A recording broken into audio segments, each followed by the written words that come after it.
কি ব্যাপার রে, কালু এখনো স্কুলে আসলো না কেন? দেখ, ঠিক চলে আসবে হয়তো। সবাই চুপ, স্যার আসছে। Sit down, sit down. কথা কি কানে যায় না রে? আমি সিট ডাউন বলছি আর তোরা দাঁড়িয়ে আছিস। বস বস। কিরে কালু, তোর আসতে তো লেট হলো কেন রে? স্যার, রাস্তায় আসার সময় আমার মোটর সাইকেলের চাকাটা কাদায় আটকে পড়েছিল, তাই লেট হয়ে গেল। No no no, tell me English. তুই যে কথাগুলো বললি সেগুলো ইংলিশে বল। স্যার, হোয়েন আই স্কুলে কামিং, মাই মোটর সাইকেলের চাকা ওয়াজ পোরিং ইন কাদায়, নো নরিং চরিং, অনলি বুম বুম সাউন্ড করিং। কি সাংঘাতিক ইংলিশ রে বাবা! এখন আমি বুঝতে পারছি তোদের ক্লাস থেকে যাওয়ার পর ইংরেজি স্যার কেন প্রতিদিন অজ্ঞান হয়ে যায়। নে বস, আজ যদি পড়া না হয় তাহলে কিন্তু আমি তোদের পেজিয়ে লাল করে দেব। তোদের যে আগের দিন রচনাগুলো পড়তে বলেছিলাম, মুখস্থ করে আসতে বলেছিলাম, মুখস্থ করে এসেছিস তো? হ্যাঁ স্যার, মুখস্থ কেন, একদম ঠুটস্থ করে এসেছি। বলুন কোন রচনাটা বলতে হবে। এই বেটা তো আগের দিন এক বাঘের রচনাকে গিলে খেয়েছে, আজ আবার কি পড়ে এসেছে কে জানে। ওর কনফিডেন্স লেভেল দেখে তো ওর মতিগতি বেশি ভালো দেখছি না। তোকে পরে ধরছি, বাকি সবার খবর আগে শুনি। এই ঘেটু, তোর কি খবর রে? পড়ার কথা শুনে তোর মুখটা কেমন কিসমিসের মতো শুকিয়ে গেল কেন? স্যার, কাল আমার বাবার সম্পত্তি 2 ভাগ হলো, তাই বাড়িতে অনেক লোকজন ছিল, তাই পড়তে পারিনি। কি বলিস? তোর বাবার সম্পত্তি 2 ভাগ হলো মানে ব্যাপারটা একটু বুঝিয়ে বলতো। স্যার, কাল আমার আরেকটা ভাই হয়েছে। এতদিন আমার বাবার সম্পত্তির ভবিষ্যৎ মালিক আমি একাই ছিলাম। কাল আমার আরেকটা ভাই হলো, তাই আমার বাবার সম্পত্তি 2 ভাগ হয়ে গেল না? কি বিচ্ছু ছেলে রে বাবা! বস বস, এই বয়সে সম্পত্তির দান্দা। পেছি, তোর কি খবর রে? রচনা পড়ে এসেছিস তো? স্যার, কালকে আমাদের বাড়িতে আমার স্মল মাদার মাদার এসেছিল, তাই পড়তে পারিনি। স্মল মাদার মাদার মানে? স্যার, ছোট মামা। স্মল মানে ছোট আর মাদার মাদার মানে মামা। ইংরেজি স্যার আমাদের ইংরেজিতে কথা বলার চেষ্টা করতে বলেছে, তাই আমি ইংরেজিতে বললাম।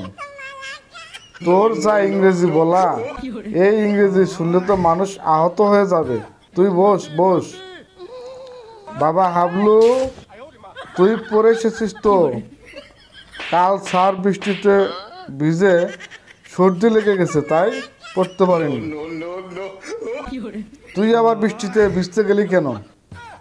স্যার, পরশুদিন আমার দাদু অফিস থেকে ফেরার সময় বাসের মধ্যে একটা সিরাপের বোতল কুড়িয়ে পেয়েছে।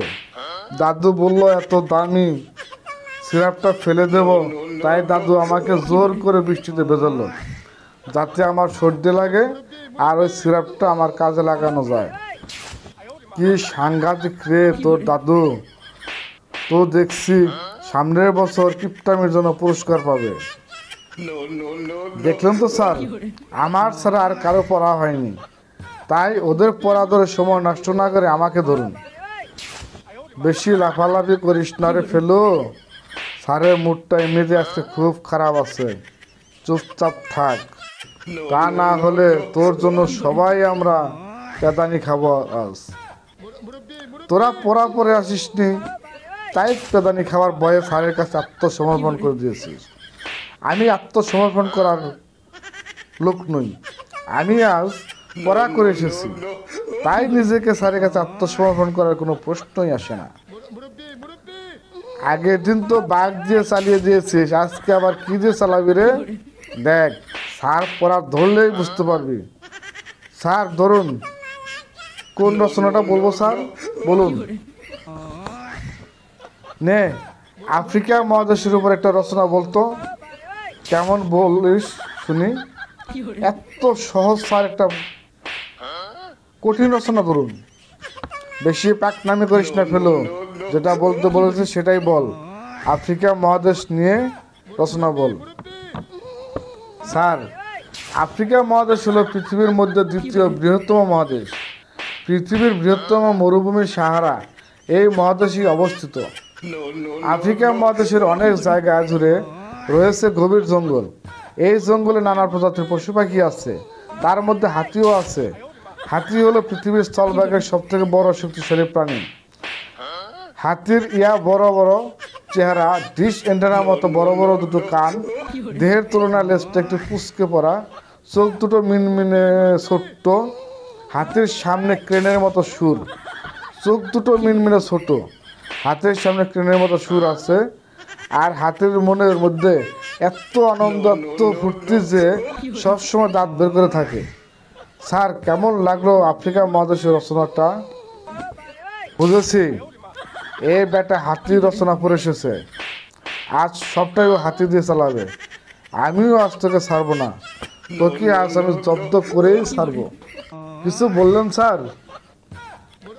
না না, তোকে কিছু বলিনি তো। এখন শরৎকালের উপর একটা রচনা বলতো। পারবি তো ফেলু শরৎকালের রচনা? তো দেখ না, এটাও খুব সহজ, আমার কাছে একদম জলবাত। স্যার, আমাদের দেশ মৌসুমী জলবায়ুর দেশ। এই মৌসুমী জলবায়ুর প্রধান বৈশিষ্ট্য হলো ঋতুচক্র। আমাদের দেশে বছরে 6টি ঋতু দেখা যায়, তার মধ্যে একটি ঋতু হলো শরৎ ঋতু বা শরৎকাল। এই শরৎকালে আকাশ পরিষ্কার থাকে, গাছের উপর শিশির পড়ে, চারিদিকে কাশফুল ফোটে।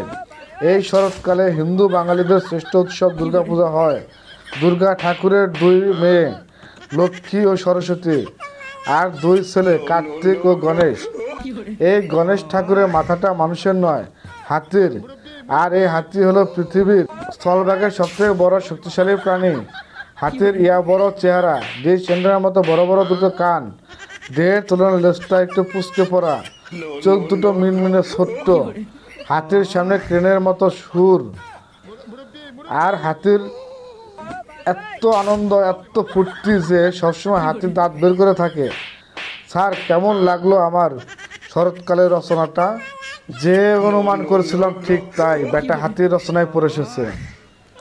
এবার ইতিহাস থেকে রচনা ধরব, দেখিও কি করে। নে বাবা ফেলু, এবার তাজমহলের উপর একটা রচনা বলতো। তোকে এবার বিপদে ফেলে দিল রে ফেলু। তাজমহলে তুই হাতি আনবি কি করে? তুই দেখ না, ঠিক পারবো। স্যার, তাজমহল হলো পৃথিবীর সপ্ত আশ্চর্যের মধ্যে অন্যতম। এটি ভারতের আগ্রায় অবস্থিত। সম্রাট শাহজাহান তার প্রিয়তমা স্ত্রী মমতাজের স্মৃতির উদ্দেশ্যে মার্বেল পাথর দিয়ে এই তাজমহল তৈরি করেছিলেন। তাজমহল যখন তৈরি করা হয় তখন উন্নত মানের যানবাহন ছিল না। তখন বাড়ি বাড়ি পাথর বহন করার জন্য 1000-এর বেশি হাতি ব্যবহার করা হয়েছিল। আর এই হাতি হলো পৃথিবীর স্থলভাগের সবথেকে বড় শক্তিশালী প্রাণী। হাতির বড় চেহারা, ডিশ এন্টেনার মতো বড় বড় দুটো কান, দেহের তুলনায় লেজটা একটু পুচকে পড়া, চোখ দুটো মিনমিনে ছোট্ট। হাতির সামনে ক্রেনের মতো সুর। আর এই হাতির মনের মধ্যে এত আনন্দ, এত ফুর্তি যে সবসময় দাঁত বের করে থাকে। স্যার, কেমন লাগলো তাজমহলের উপর রচনাটা? দাঁড়া, আমি একটু নিঃশ্বাস নিয়ে নেই, আমার হার্টবিট বেড়ে চলছে। এই কিছুতেই বেটাকে জব্দ করতে পারছি না। নে, এইবারই লাস্ট। আচার্য জগদীশচন্দ্র বসুকে নিয়ে একটা রচনা বলতো। দেখি বেটা, তুই এবার হাতিকে কি করে আনিস। এবার মনে হয় তুই ফেসে গেলি রে ফেলু। আচার্য জগদীশচন্দ্র বসুর রচনার মধ্যে তুই হাতি আনবি কি করে রে? Impossible has not in my dictionary. এই ফেলুর কাছে কিছুই অসম্ভব নয়। দেখতো থাক, ঠিক পারবো। স্যার, আচার্য জগদীশচন্দ্র বসু ভারত তথা বিশ্ববিখ্যাত একজন প্রাতঃস্মরণীয় বিজ্ঞানী। তিনি প্রথমে গাছ নিয়ে গবেষণা করে বলেন যে গাছেরও প্রাণ আছে, এই গাছের থেকে কাণ্ড পাওয়া যায়, আর সেই কাণ্ড থেকে চেয়ার, টেবিল, খাট, আলমারি তৈরি করার সময় কাঠের সাথে কাঠের জোড়া লাগাতে কাঠমিস্ত্রি ফেভিকল আঠার ব্যবহার করে। এই ফেভিকল আঠার ডাব্বার গায়ে দুটো হাতির ছবি থাকে, আর এই হাতি হলো পৃথিবীর স্থলভাগের সবচেয়ে বড় শক্তিশালী প্রাণী। হাতির বড় চেহারা, ডিশ এন্টেনার মতো বড় বড় দুটো কান, হাতির তুলনায় লেজটা একটু পুচকে পড়া, চোখ দুটো মিনমিনে ছোট্ট, হাতির সামনে ক্রেনের মতো সুর। আর এই হাতির মনের মধ্যে এত আনন্দ, এত ফুর্তি যে সবসময় দাঁত বের করে থাকে। স্যার, কেমন হলো আমার আচার্য জগদীশচন্দ্র বসুর রচনাটা? ওরে থাম থাম, ওরে আমাকে তোরা কেউ একজন ধরে স্টাফ রুম পর্যন্ত দিয়ে আয়। বন্ধুরা, রচনাটা কেমন লাগলো কমেন্টে অবশ্যই জানাবেন, আর বেশি করে লাইক কমেন্ট করবেন, যত খুশি পারেন শেয়ার করবেন, আর চ্যানেলটিকে সাবস্ক্রাইব করে আমাদের সাথে থাকবেন। আরও অনেক আনন্দের বিষয় নিয়ে আসবো। সকলে আনন্দ থাকবেন, সুস্থ থাকবেন। যে যত আনন্দ থাকবেন, যে যত হাসবেন, সে তত বেশি সুস্থ থাকবেন। সকলে খুব ভালো থাকবেন, সুস্থ থাকবেন।